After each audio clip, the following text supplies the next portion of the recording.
looks like we have some things that Miss Judy's going to bring to us. Any guests this morning? I don't know that we have any guests. We're not counting her as a guest anymore, I don't think, right? Okay, I'm just making sure. We're very glad you're back. It's good to see you. Any announcements from anybody that we need for the good of the group? Gotta be something barbecue. I don't know. We are going to go, thank you, Bob. As a matter of fact, we are going to go out to Hot Springs on Friday, June the 12th. So that would be two weeks from tomorrow? Yeah. Okay. 2 weeks from tomorrow. I'm not sure exactly what time. No, I'm confirming with Miranda that the 12th works. It should. Okay, we'll make sure of all that, but tentatively.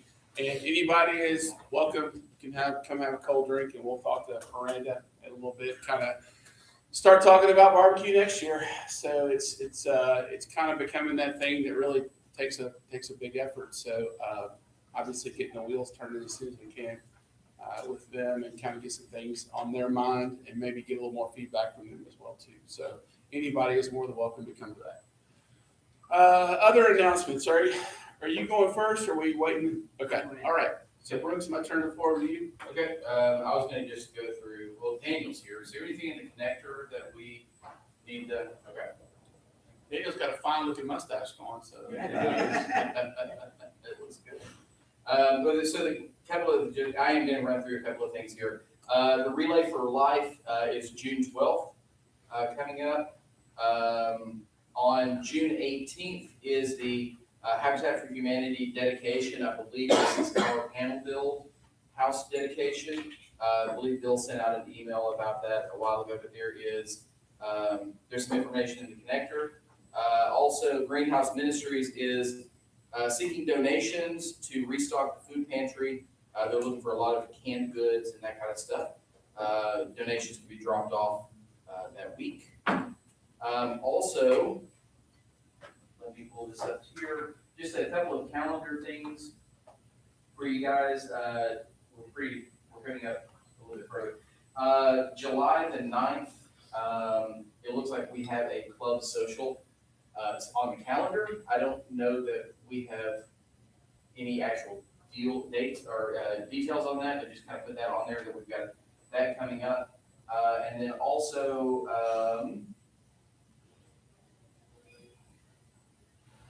there was one more thing in here. I don't remember.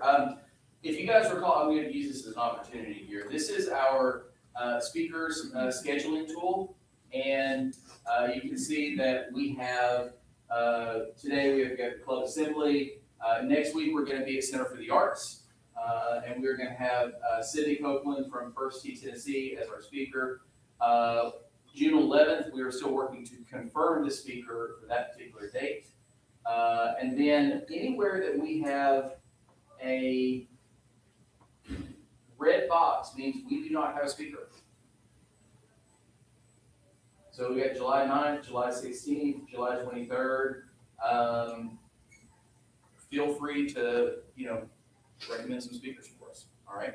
And if you need more help in using this particular tool, I'll be glad to walk you through it again, but this is a tool that we can all use, all right? Is there any one individual that we would call, email, text about the speaker? This is the great thing, right? Are you talking like in order to get in touch with a speaker to coordinate that? No, someone in the club who is responsible for making sure we have speakers. That's me for a little bit I longer. know. I haven't handed the gavel off of that responsibility to Chris. But at the same time, one of the things where this actually does work very, very well is it allows us to invite the speakers as individuals and allows them to pick their own dates. So if you go into the website, does anybody remember what the website address is? Breakfastrotary.club. Yes, I love it. Thank you. So if you go there, you can, and then just scroll down here, apply to be a speaker. Send them, tell a potential speaker to go to the page. They will go through a process. They'll see what we will and will not accept as a speaker. Yes, sir. When you click on that, Yep. and then you apply to be a speaker, Yes, then they can see what you were just looking at. that is correct. Now, Let me how do I see it without applying to be a speaker? Oh, so you can go to this, this website here. Okay. All right, and I believe I've sent that link out before, but I will send it in another place. I could probably put it on the webpage, on the website, under the members section. I'll work on that, right? So just to walk through this process real quick, continued application, here's my stuff, I'm gonna put my other, just so you guys can see what it looks like and what they will see.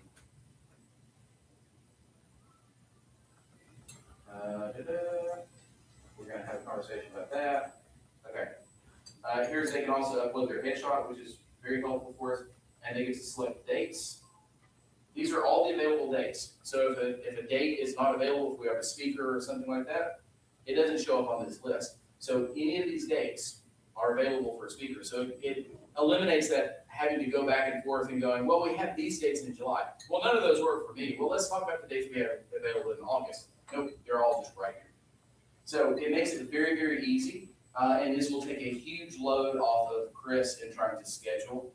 Now, the other thing too is that if we get somebody who applies to be a speaker that we don't want, right? I mean, we have some guidelines. We don't want political presentations. We don't want hard business sales, all those kinds of things.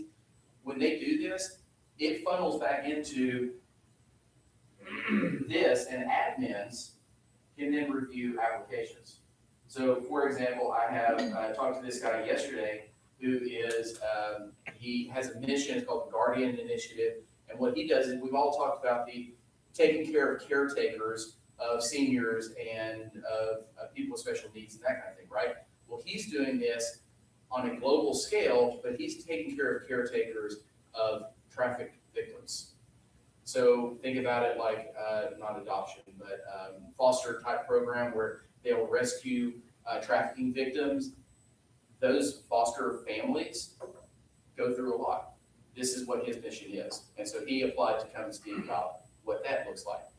I can approve him or disapprove him, and it makes it very easy for us to keep our speakers on something that we all want to listen to. So try to make it very easy for all of us. But Bob, if you have a specific question, you can send my way, or come my way, I'm happy to help. Thank you, Mr. Chris. Yes. I have a question. Yes, ma'am. If, like, all right, let's say my speaker's a little old fashioned and they want me to do, can I, if I'm talking to them about a date, could I just go ahead and put that information in there and put it, is there a place I can put in notes that it's tentative or something? Yes. So what I would recommend, if that's the case, is fill out the application yourself. Okay, Put your email address in there, but all their information in. okay, Okay, and then that will go through the application process, and we can set anybody up as an admin to this, where they could actually go in, and I could add a speaker in the way that you're talking about, Lori. okay. But I don't want necessarily everybody to feel like they've got full admin responsibilities or anything like that, because it can be kind of overwhelming on Okay, that side. but that, because I've been with speakers, we picked a date, and then by the time we got back, somebody else had already put it in there, you know, Right, this will actually eliminate that. if I put it in there tentatively. Yes, if you put it in tentatively, that's correct. Okay, cool. Brooks, Yes, sir. there wasn't an item for tonight on the calendar, the mixer at Cedar Glade Brews, 5:30. That is correct. That should have been also in the announcements. Thank you very much, Tom. Okay, so tonight between, I believe it's 5:30 to 7:30 at Cedar Glade Brews, there's a 3-club mixer happening. So it's us, Noon, and Smyrna. This is just an effort to get all the clubs together to know each other on a social basis. There is a lot going on between all 3 clubs. I think what Bill started several years ago of trying to bring all the clubs together is really coming to a place where now we're all really very intentional to be collaborative in the things that we do. We've actually got a number of service projects that are all 3 clubs going together in to try and create this. So as you can imagine, logistics for a service project for our club is difficult. Logistics for a service project amongst 3 clubs gets really, really difficult. So thank you for that reminder, Don. Anything else regarding announcements or speakers or anything like that? No? Okay, perfect. I'm going to do a very, very brief history of Rotary. We do this once a year, but not really that regularly, just because as Rotarians, we need to know where we came from. And we've got a lot of new members and some prospective members in the room. It's good to know where, our hearts are and where we're going. Also, I want to talk just a very brief minute about where the Murfreesboro Breakfast Rotary Club fits into the greater scheme of all things that Rotary does. Can anybody tell me when Rotary started? 1905. I didn't know it was Dawn. I was there. Club number 1. Yes. So these gentlemen got together in Chicago, and they wanted to, and of course Chicago's a big city, they really wanted to try and bring together individuals within the city to make it feel more like that small town feel. They weren't necessarily targeting being a civic organization. They just really wanted to get together and make an impact on their community, and they thought this might be the best way to do it.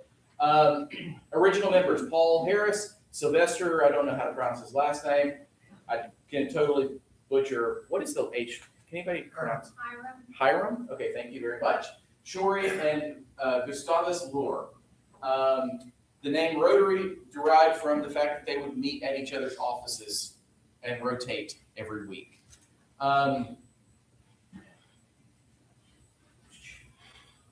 It quickly grew from just one club in Chicago to a global organization. By 1910, there were 16 clubs. As a matter of fact, Chattanooga is one of the oldest active clubs in the Southeast, club number 103.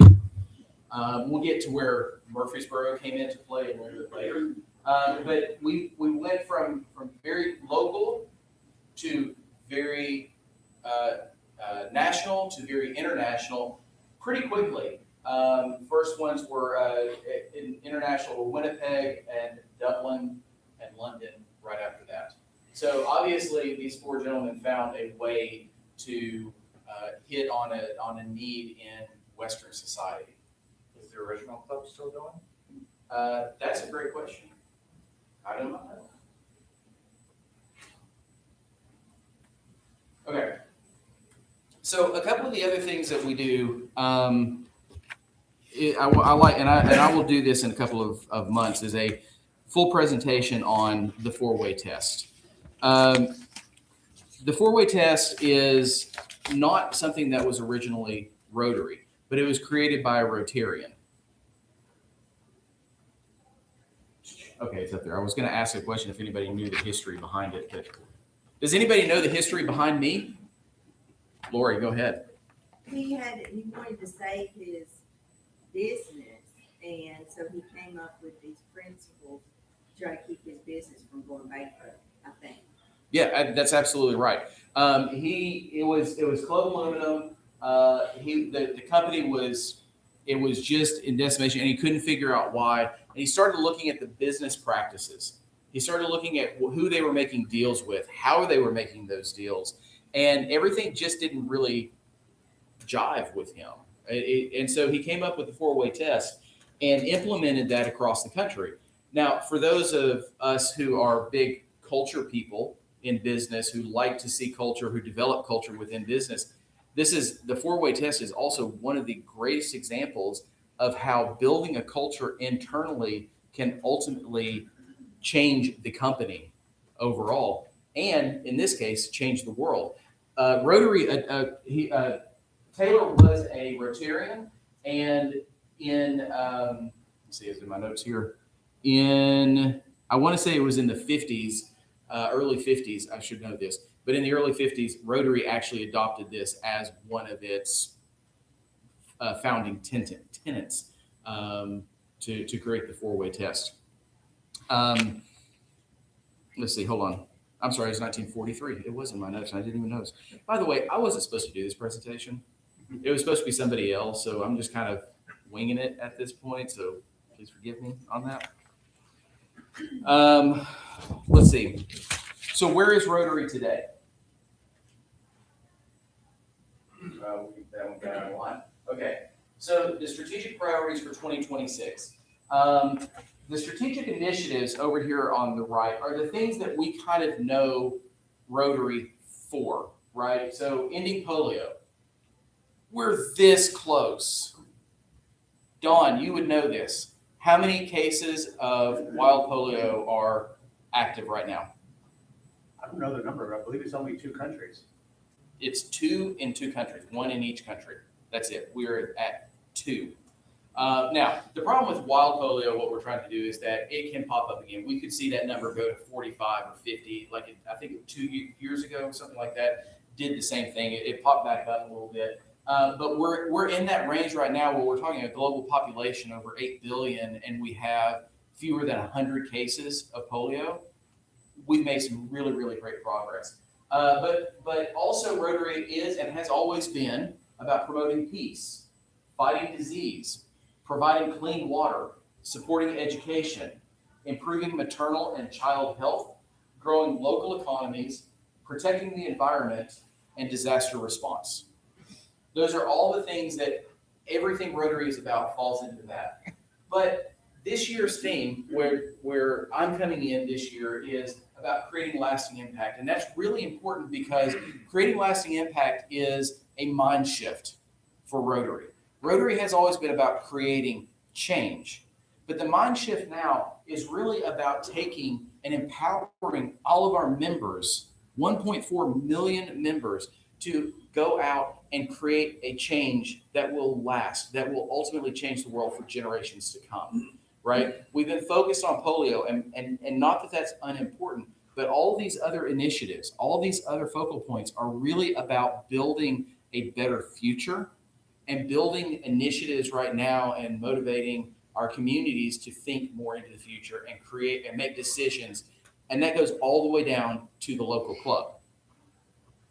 Speaking of local club, that one was supposed to go there before. All right. Hey, look at us. This was about the only picture I could find of Murfreesboro circa 1988. So, yay, look at us. Toots was still here. I mean, we all love Toots, right? So, Murfreesboro's first Rotary Club was founded in 1919, and that is now currently the Lunch Club, right? We came out of that club in 1988 with 42 charter members. And we still have charter members who are members today. Who can name them? Ewing? Yeah, I was looking, there's only one in there. Oh, no, Miles is here too. Sorry, I didn't mean to look past you there, sir. There's 2 in the room right now. Please raise your hands. Miles Ewing. Who else is still a member who is a charter member? Steve Dix. Mm-hmm. Rucker? And Rucker, yes. So those are the 4. Am I missing anything? I don't think I am. Those are the 4 charter members who are still members today. So thank you guys very much for starting this, for having the idea, because we're making a huge impact. Originally met at the Shoney's on Broad Street. What was that like? Did they have a good breakfast? Oh, yeah. It really is, didn't they? They had a real, man, I remember a Shoney's breakfast in the 80s, man. That was where one of my grandmothers go to take me every time. So, we're coming up on 40 years in just a couple of years. That's 40 years of impact in this city. And when you compare that also with what the Noon Club is doing, Rotary has been a huge part of Murfreesboro's 20th and 21st century identity. And I think that's really important for us to remember, wow, we're not just Rotarians, we're not just this little club, but we really are part of the fabric of what Murfreesboro actually looks like. This is AI, and I don't really love it, but it kind of lists it out in a better way what our general thoughts are. First off, community projects, right? We serve the community. In our grant process, we only give money to organizations who are based in Rutherford County or have a significant impact in Rutherford County. The youth and arts is kind of weird because it's never really been a stated initiative for us. But when you look back at the projects that we have done over our history, there is a lot that we have focused on youth and arts, a lot. So I think that's pretty interesting that we've got that. And also we have international service. Now, right now, we're not really doing a lot, and we haven't for the last couple of years done a lot with international service other than supporting Rotary through the Paul Harris Foundation and others. But we have a good history of supporting an international or having an international cause. I think that might be something that in the next few years we should focus on getting back into, is revisiting what kind of impact we want to have in this little club on the world on an international scale. We talk a lot about district. So I thought it might be important to show you again where we sit in our club versus where Rotary International is and what the district is. So Rotary is a very bottom-up organization. We're the ones who do the work, who support, not all, but we do a lot of work. We drive the mission of Rotary at the club level. The district level is really just kind of a governance organization for us. It allows us, all the clubs within a certain region, to be able to work together to build better. We could go through the whole grant process and how that works from the district level, but it's way too complicated for even one meeting, and how we get our grant funding. But the pie chart really represents what kind of action we create at each level, right? So Rotary International, even though they're the ones who are reaching globally, Rotary actually still thinks that we're doing the most work here in our communities. In Murfreesboro, in Smyrna, in Franklin, in Nashville, et cetera. So this is what the expectation of Rotary International has for us, is to actually be the hands and the feet and to do the most good here, as opposed to only focusing on allowing others to do it at the international level. Okay, so again, I'm going to go back a little bit here to this one and Rotary Foundation. And this is where Judy and I are going to tag team this, because I'm going to start some stuff and then she's going to really finish it. Rotary Foundation was started in, does anybody know what the first contribution to the Rotary Foundation was? $21.50. Close. $26.50. $26.50. This was an endowment for the purpose of doing good in the world in charitable, educational, and other avenues of community progress. So now for 110 years almost, the Paul Harris Foundation and Rotary International's funding has been a part of Rotary. This is where the vast majority of the money comes in, and this is how we get to things like our club success of 100% Paul Harris Fellow or Paul Harris participation, and every Rotarian every year. This is where we push our money up to Rotary. Now the great thing is that every dollar that we push up, we actually will get some of it back. And I'm going to let Judy actually talk about that particular part of things, because I think it's important for us to understand. But even as the chair, the foundation chair for a couple of years, and still having been a Rotarian for now 15 years, I still don't truly understand how that works and why it works. But she understands, and I'm going to let her take over on that one. But Evolution is the world's leading humanitarian foundation, and also funded by the interest and principle of Rotarian contributors like us. And just in the interest of time, that's going to be it on the history. Before Judy comes up and does real detailed stuff on Paul Harris, does anybody have any questions? Thank you for bearing with me. That was really tough to put, 120 something years into a 15-minute presentation overnight. Judy. Thanks, Brett. The Rotary Foundation's name is the Rotary Foundation. There are two foundations in this club. The club itself has the Murfreesboro Breakfast Rotary Club Foundation, and the governance is the foundation board, and you've seen the work of that because the barbecue and the golf tournament are the fundraisers that contribute to the MBRC Foundation.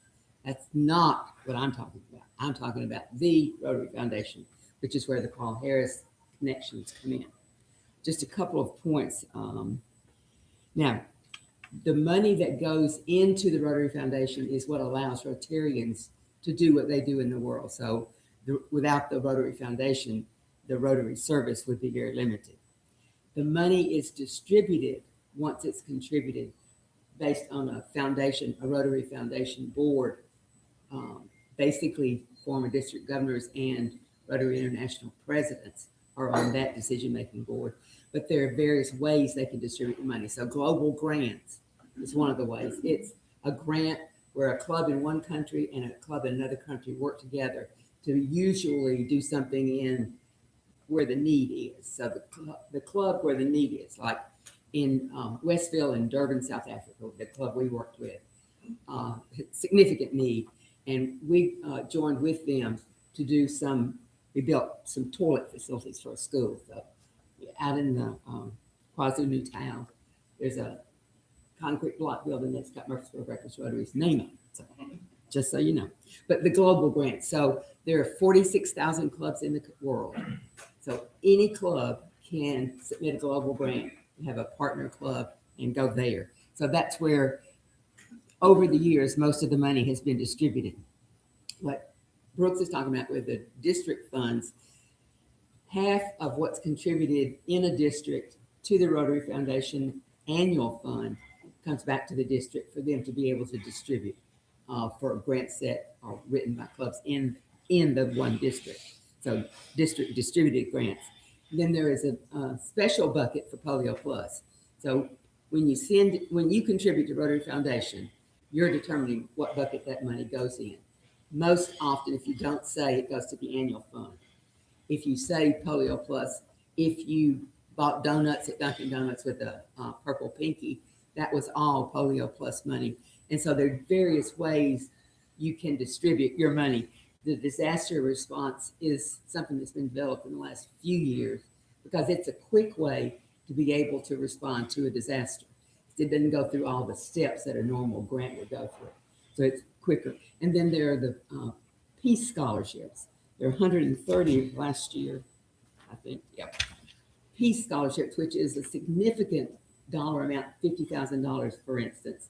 And there's 7 or 8 peace institutes across the world where people are focusing on that peace building and conflict resolution, which is a major thing. So there are various buckets that the Rotary Foundation determines how to spend the money. So, which is, I think, a good thing. Don't want to gloss over every Rotarian every year. We hope that you will make a contribution to the Rotary Foundation at least every year. If you participate in Foundation football, you're doing that. If you participate in March Madness, you're doing that. If you're bought donuts, you're doing that. So there are ways that you can do it that you may not think immediately. You can give me a check and I send it in for you. You can include it with your dues. You can go online and do it direct. And we have people doing it all different ways in the club. And Rotary Foundation recognizes people who make contributions with Paul Harris Fellows, which is something that at $1,000 or a combination of dollars and points, because Brooks mentioned the 100% Paul Harris Club designation that we have.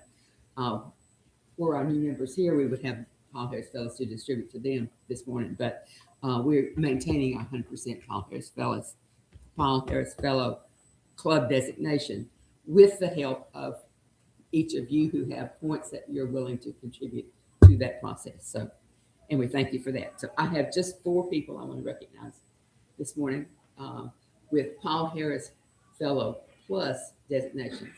So each time you reach that $1,000 level, so the original 1,000, then at $1,000 increments, you're recognized. So this morning you want to start Is with that on an annual basis or is it just accumulating?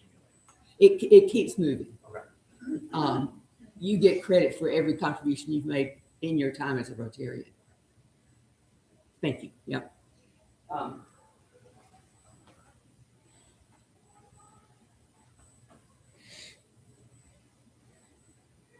The 4 people to recognize, and the first one is Jamie Corcoran with a Paul Harris +1.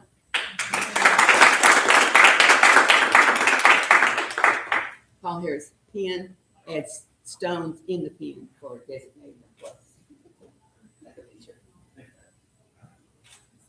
Thank you. And Chris Copeland is Paul Harris Fellow +3.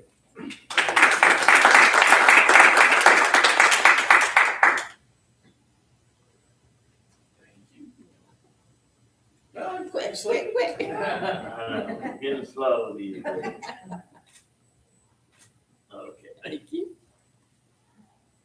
And then we have 2 + 6.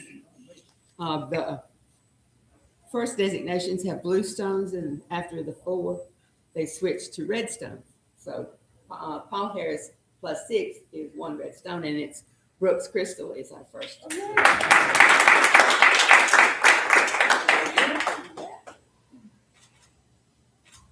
And Miles Lane, Paul Harris Fellow +6.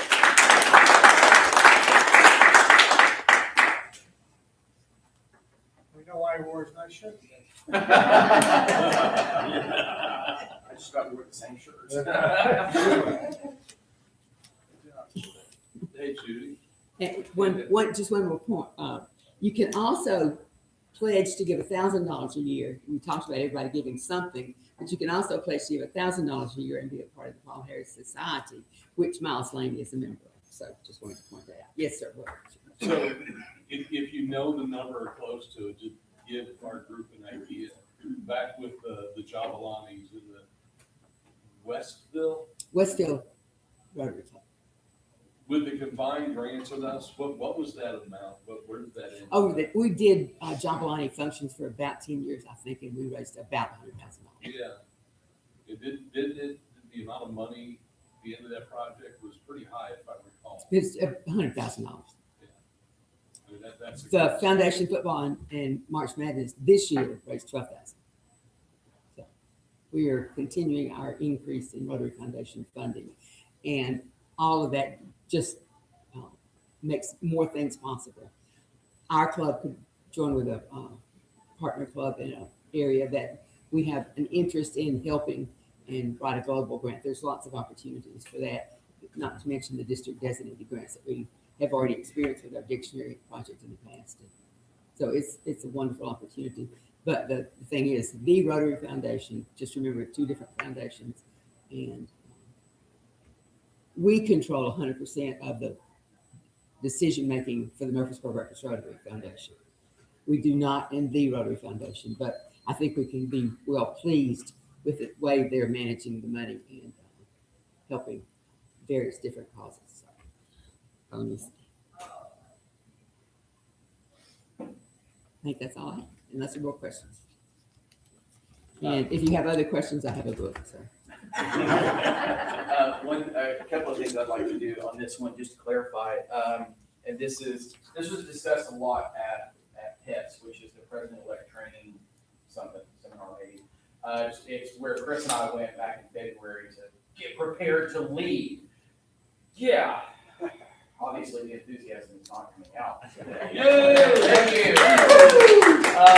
you. This is important for new members, prospective members, and others that, what we do with Paul Harris and with the Rotary Foundation and the giving there is not just about money. It is, especially as we strive to get younger professionals into the room, that feels like, well, is this just a club that I have to give money to? And that's not it at all. This is my +6, which, I mean, you can do the math of how much money I've given over the past 15 years. Why? It's because I believe very strongly in what we do, and also it's because I had a Rotarian who gave me recognition points to get my first Paul Harris Fellowship. And that set me on a course because all of a sudden I was being recognized for my contributions. It made me feel like I was actually doing something and part of an organization that was making a difference, and that hit me. What we use Paul Harris for, why it's so important for us to be a 100% Paul Harris club and be every Rotarian every year, is not to say, yes, we give money. It's to say, yes, we care enough about the things that we're doing, what Rotary International is doing, and what we can do together. And it's just an easy way for us to be recognized individually and as a group. And so we were the highest giving per capita club in our district in 24-25. More than likely, we will also be the same in 25 and 26. And when you walk up in front of all these clubs, I want to 36 clubs, 64 clubs, I can't remember, there's a lot of clubs in our district.